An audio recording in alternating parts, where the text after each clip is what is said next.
साथियों नमस्कार। मैं राजवीर सिंह भारतीय जाति मुक्त पार्टी की ओर से आपसे कुछ कहना चाहता हूँ।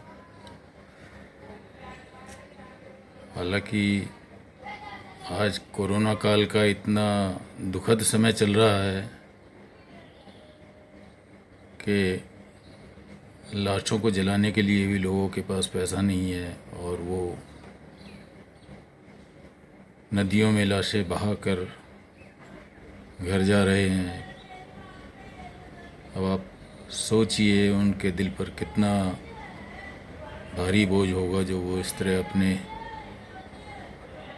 प्रियजनों की लाशें नदियों में बहाकर जा रहे हैं। उनको भी पता है कि आगे जाके इनको चील कौवे खाएंगे, लेकिन वो भी मजबूर हैं।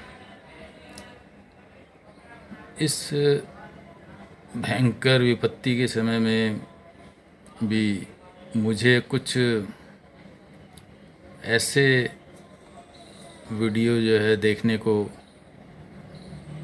मिले हैं यूट्यूब पर, और वैसे भी लोगों के विचारों से पता चलता है कि आज हर एक व्यक्ति, हर एक भारतवासी को जो है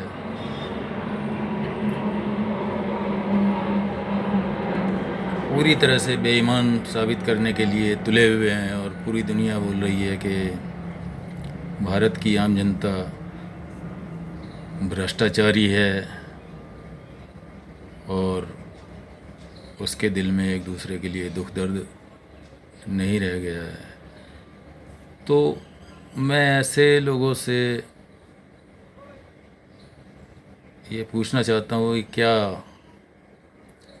आम जनता भ्रष्टाचारी है भारत की? तो मैं तो ये कहूँगा बिल्कुल भ्रष्टाचारी नहीं है। वो लोग मजबूरी में भले ही कुछ इस तरह का काम कर रहे हों, जैसे कि 50 रुपए का नारियल 80 रुपए में या 100 रुपए में बेच रहे हैं, या 20 रुपए किलो की प्याज या टमाटर 40 रुपए में 50 रुपए में बेच रहे हैं। तो इससे क्या वो लोग भ्रष्टाचारी हो गए? या जो एम्बुलेंस वाले 1500 रुपए की जगह 5000 या 7000 या 10,000 रुपए ले रहे हैं, तो क्या वो भ्रष्टाचारी हो गए? आप ऐसे गरीब लोगों का भ्रष्टाचार डॉक्टरों के या हॉस्पिटल्स के बड़े बड़े लोगों के भ्रष्टाचार से कैसे कंपेयर कर सकते हैं? जो रेमडेसिविर दवा 2.5 लाख की रुपए की मिल रही है, तो कल को तो अगर वो बीमार हो जाएंगे तो उनको भी वो 2.5 लाख रुपए की दवा लेनी पड़ेगी। तो वो 2.5 लाख रुपए गरीब आदमी कहाँ से लाएगा? वो इसी तरह जो है 50 रुपए का नारियल 70 रुपए में 100 रुपए में बेचकर अगर कुछ इकट्ठा कर रहे हैं अपने भविष्य के लिए, तो मेरे विचार से तो कोई बुरा नहीं कर रहे हैं वो। और इससे आप ये नहीं कह सकते कि भारत की आम जनता भ्रष्टाचारी हो गई है। ये जो भ्रष्टाचार है, इसकी जड़ें कहाँ पर हैं? पहले तो हमें ये देखना पड़ेगा, ये सोचना पड़ेगा। इस भ्रष्टाचार की शुरुआत चुनाव से होती है और धीरे धीरे चुनाव का भ्रष्टाचार, जो नेता 10-10 करोड़ रुपए चुनाव में खर्च करते हैं, तो वो अपना पैसा तो निकालेंगे ही। इसमें उन नेताओं की भी मैं गलती नहीं मानता हूँ कि वो 10 करोड़ रुपए क्यों जो है चुनाव में खर्च कर रहे हैं और फिर उसके बाद जो है वो क्यों अपना पैसा भ्रष्टाचार के द्वारा जो है वापस रिकवर कर रहे हैं। किसी को तो चुनाव के द्वारा जीतकर जो है संसद में जाना ही पड़ेगा। तो चुनाव प्रणाली हमारी ऐसी हो गई है कि भ्रष्टाचार शुरू यहीं से होता है और धीरे धीरे जो है पूरे देश को अपनी पकड़ में ले लेता है। इसमें नेताओं की भी गलती नहीं है और मैं जनता की भी जो है गलती नहीं मानता हूँ। मेरा तो विचार है कि हमें चुनाव सुधारों पर जो है ध्यान देना चाहिए। जितने भी नेता हैं, जनता है, सबको मिल बैठकर जो है चुनाव सुधार लागू करना चाहिए। और ये चुनाव सुधार कैसे लागू होंगे? मेरे विचार से ये चुनाव सुधार जिला पंचायत के द्वारा जो है लागू किए जा सकते हैं। और जो ज़िले में जिला पंचायत के एक बार चुनाव हों, उसमें जो भी व्यक्ति खड़ा हो रहा है उससे कोई फीस ना ली जाए और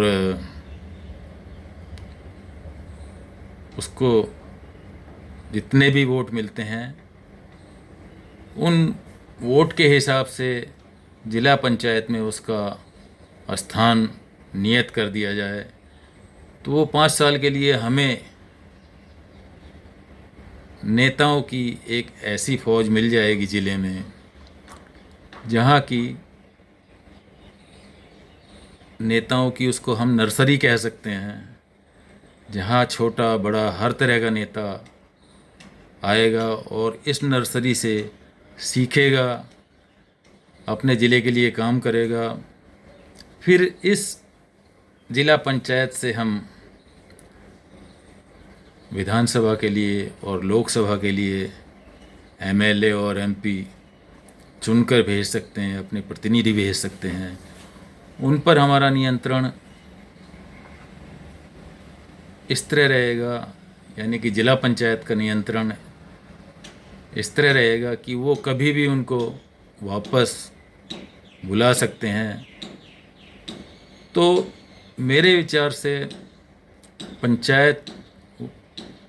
जिला पंचायत के चुनाव के द्वारा हम पूरे देश के चुनावों को सुधार सकते हैं, उनके भ्रष्टाचार पर रोक लगा सकते हैं। क्योंकि यहाँ फिर लड़ाई जीतने की नहीं होगी, यहाँ लड़ाई जनता के द्वारा अपने प्रतिनिधि को चुनने की होगी। जिस प्रतिनिधि को जितने ज़्यादा वोट मिलेंगे वो प्रतिनिधि जनता का उतना ही बड़ा नुमाइंदा बनेगा। तो साथियों, हालांकि